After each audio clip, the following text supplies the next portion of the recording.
반갑습니다. 회사영어 그리고 항해술 선생님 임하람입니다. 저희 항해술과 그리고 회사영어에 관련된 여러 가지 재미있는 이야기들을 쭉 이렇게 보고 있었는데 오늘은 오랜만에 회사영어 관련된 이야기를 조금 해보려고 그래요. 회사영어를 보면은 크게 파트가 두 개로 나눠져 있죠. 첫 번째가 SMCP, 선박에서 사용하는 회사 표준 통신 영어, 그리고 두 번째가 협약이었어요. 그 안에 굉장히 중요한 협약들이 많이 있는데 오늘은 특별히 그 중에서도 ISPS라고 하는 선박 보안에 관련된 부분 좀 보려고 합니다. 특별히 이 ISPS에서 SAS라고 하는 제도가요, 이번 21년도 하반기 시험에 나왔었습니다. 이 ISPS에 대해서 보기 전에 이 ISPS라는 제도가 어떻게 채택이 됐는지 그 역사적 배경을 조금 보려고 합니다. 2001년도 9월 11일에 무장 테러 단체 근본 이슬람주의자들로 이루어져 있는 빌라덴이 이끄는 알카에다가 미국의 항공기를 납치를 했어요. 그래서 미국 뉴욕 맨허튼에 있는 국제무역센터, 일명 쌍둥이 타워죠. 그곳에 비행기를 충돌시켰고 수많은 사상자를 냈습니다. 그리고 또 미국의 국방부 펜타곤에도 테러 공격을 실시를 했고요. 그 외에도 백악관이라든지 그리고 의사당이라든지 공격 시도를 또 두 곳 더 했었는데 그 두 곳에 대한 공격은 성공을 하지 못했다고 합니다. 어쨌든 이 사고로 굉장히 많은 사상자를 냈어요. 사망자만 3천여 명에 달하고요. 그로 인한 부상자가 6천여 명에 달한다고 합니다. 바로 그 유명한 9.11 테러입니다. 당시 이 사건이요, 미국에 엄청나게 큰 충격을 가져왔어요. 워낙에 또 사망자가 많이 난 것도 그렇고, 사실 이 공격 자체가 뭐 미국에 대한, 군대에 대한 혹은 정부에 대한 공격이었다기보다도 민간인을 대상으로 한 무차별 공격이었기 때문에 미국의 국민들은 굉장히 충격에 빠질 수밖에 없었는데, 어떤 여파가 있었냐면요, 당시 대통령이었던 조지 W 부시에 대한 지지율이 엄청나게 그 테러 이후로 올라가게 되는데, 왜 그랬냐면 조지 W 부시가 대테러 강경파였어요. 그러다 보니까 그 전에는 지지율이 그렇게 높지 않았는데 테러가 나고 나서 오히려 그에 대한 기대감이 확 올라가면서, 아, 조지 W 부시라면 저 테러 단체에게 보복을 할 것이다, 이런 기대감이 확 올라갔던 거죠. 그 지지율이 거의 90%에 달했다고 합니다. 이 테러로 뉴욕시의 소방관만 343명, 그리고 뉴욕시 경찰관 23명, 항만 경찰이 37명, 응급구조사가 8명, 화재 순찰자 1명, 그리고 경찰견 1마리, 이렇게 해서 총 412명의 순직자가 발생을 했습니다. 이 사건이 그 당시에 얼마나 중대했었냐면요, 여담인데 북한 있죠? 북한이 그 당시에 미국의 최대 주적 중에 하나였거든요. 근데 이 북한조차도 테러가 발생한 바로 다음 날 깜짝 놀라서 성명서를 발표합니다. 우리는 이 테러하고 아무 관련이 없다. 그리고 우리는 이 비인도적인 행위에 대해서 강력하게 규탄한다. 이런 거를 할 정도였습니다. 그래서 이것만 봐도 얼마나 미국이 당시에 이 테러에 대해서 분노했었고 중대하게 여겼었는지에 대해서 알 수가 있죠. 해당 사건 이후 UN 산하기구인 IMO에서도 대책 논의를 하게 됩니다. 물론 이 9.11 테러가 항공기 테러였지만 선박에서도 충분히 이런 위협적인 테러가 발생할 수 있다라고 여겼던 거죠. 그래서 여기서 발효가 되고 채택이 된 것이 ISPS 코드입니다. ISPS라는 것은 약자인데요, 풀네임으로 International Ship and Port Facility Security Code라고 합니다. 그래서 국제선박 및 항만 시스템 보안에 관련된 협약이다, 이렇게 한글로 얘기를 하죠. 이 ISPS 안에는 뭐 항만 공격, 그리고 무장 공격, 해적 공격, 거기에다가 뭐 해킹 공격, 이런 다양한 보안에 관련된 상황에 대해서 어떤 조치를 해야 되고 어떤 절차를 가져야 되는지, 그리고 선박에서 최소한 이러한 것들을 예방하기 위해서 어떤 설비들을 갖춰야 되는지에 대해서 다루고 있습니다. 그 중에 대표적인 사례가 SAS죠. Ship Security Alert System이라고 부르는데, 종종 이 SAS라는 약어는 회사 영어 시험에서 나오기도 합니다. 그래서 약어 이런 것들은 잘 암기를 하셔야겠죠. 얘가 어떤 애냐면은 해상 테러에 대해서 몰래 경보를 보내주는 대응 통신 시스템입니다. 그래서 이렇게 생각하면 이해를 잘 하실 거예요. 다크나이트 있죠? 조커 나오는 그 영화에서 보면은 첫 장면이 굉장히 유명한데, 조커가 팀을 짜잖아요. 팀원들 강도단이 서로가 서로를 누군지 모르는 상태에서 가면을 쓰고 은행을 털게 되는데,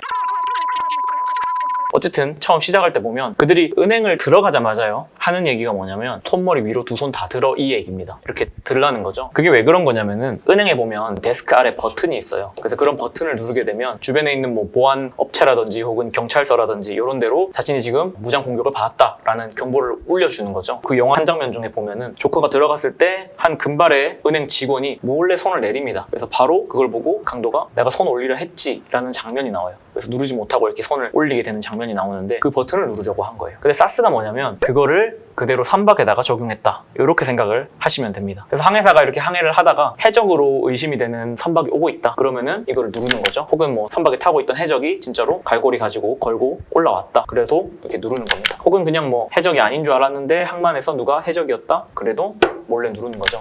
이런 것들을 다 SAS라고 말을 하는 건데, 이 사스라고 하는 거에 사용 원칙이 있어요. 이 사스를 배에 설치할 때는 요런 것들이 하나하나 다 지켜져야 된다라고 얘기를 합니다. 근데 결국엔 그것도 전부 다 선박의 안전 때문에 그런 거예요. 인명에 대한 안전 때문에. 그래서 오늘 그 부분 하나하나 볼 건데 이 부분이 21년도 하반기 시험에 나왔었습니다. 자, 먼저 사스 원칙 첫 번째. 이 사스라고 하는 거는요, 육상으로 무조건 송신을 해야 돼요. 주변 선박이 아니라. 그 왜 그러냐면 해적 공격이라는 걸 보면요, 어떤 식으로 해적들이 공격을 하냐면 혼자서 단독으로 선박으로 이렇게 달려들지 않습니다. 한 10대, 8대가 주변에 포진을 하고 있다가 동시에 다 공격을 하거나 혹은 일부가 공격을 하고 나머지는 뒤를 보고 있다거나 이런 식으로 공격이 이루어져요. 그러다 보니까 내가 만약에 사스를 올렸는데 이 사스가 주변에 있는 선박들로 간다. 그렇게 되면 주변 해적들에게 들킬 수가 있습니다. 그러면 더 위험해지겠죠? 자극이 되니까. 그래서 사스 이 원칙 내용에 보면 이 사스 알람은 ship to shore다라고 돼 있어요. shore는 육상이라는 뜻이니까 선박과 육상 간의 통신이다 라고 나와 있는 거예요. 근데 그 부분이 이번 시험에서 ship to ship으로 바뀌어서 나온 적이 있었습니다.